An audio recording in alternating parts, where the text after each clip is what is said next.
This tutorial I'm going to introduce the Form Builder module to the content management system. And from here we're going to be able to create our own forms to be used on your website. So choosing Form Builder from the menu, I'm going to choose Form Create. Then in this case I've got a language option because we're on a bilingual website. If we had a members area, I'd also need to specify whether I wanted it to be a public or private form. But we're going to just choose English from the drop-down box and click Create to go through to the form creation page. First thing we need to do is give the form a name. The form itself doesn't actually become a web page until we assign it to an existing web page. So it kind of sits there in the same way that an image or a document that's been uploaded to the site is not actually on a page until we choose to insert it. We choose to insert it by referencing by its name at a later date, so we need to give it something that's fairly meaningful. In this case, it's going to be the video tutorial. I can spell it. Tutorial form. And I'm going to need to specify a subject line. So when I get an inquiry to it, I want it to appear with a meaningful subject line and a submission from the video form. Perhaps not the best text, but perfectly good for illustrating this point. And then we need to give confirmation information. Once that they've submitted it, you need to confirm that that has gone ahead so that the user is reassured by the fact that the form has been submitted. So in this case, I'm going to say, thank you for your inquiry. You'll see that you can actually use any of the rich text editor fields that you have available on any other part of the web page, whether it be a web page, news story, or whatever module that you have available. And there are lots of things that you can do with it. So you've got all the usual tools for bold, italics, applying a heading if you had any. You can justify the text.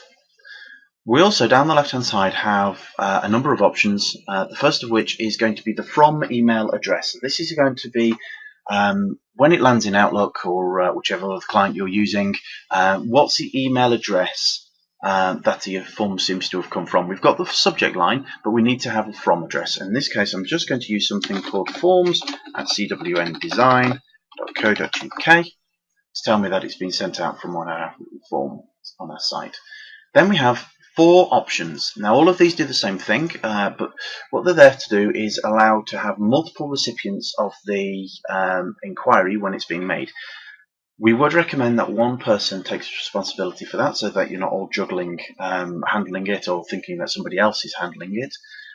So you have a principal person for it. In this case, I'm just going to call the video@cwndesign.co.uk email address. But if I wanted to, I could add in other people in the organisations to be able to cover things like absences. They can be used temporarily, so if I was going away on holiday, I could add Chris or Alistair into this list and then just delete them afterwards. But I could leave myself in the list so that I would know what's happened in my absence when I come back. So, in order to be able to then edit things like the questions or view its history, I first of all need to save the form. Once I've saved it, you'll see that the questions and the history tabs are now active, and I can go in and I can start adding form fields to the site. However, I'm going to deal with that in my next video. The part that I want to handle just now is how we would actually put this form, even without any questions, actually onto a web page ready to be used. Because as I said earlier, this at the moment is not actually a real page. It's not used anywhere.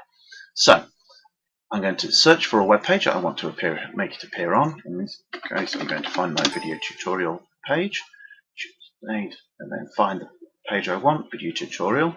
And then how we would assign this to the page is actually going through to the section called additional page content. And within here, depending on the templates for your own site, you'll have different options, but you'll almost always have a top of the page and a bottom of the page.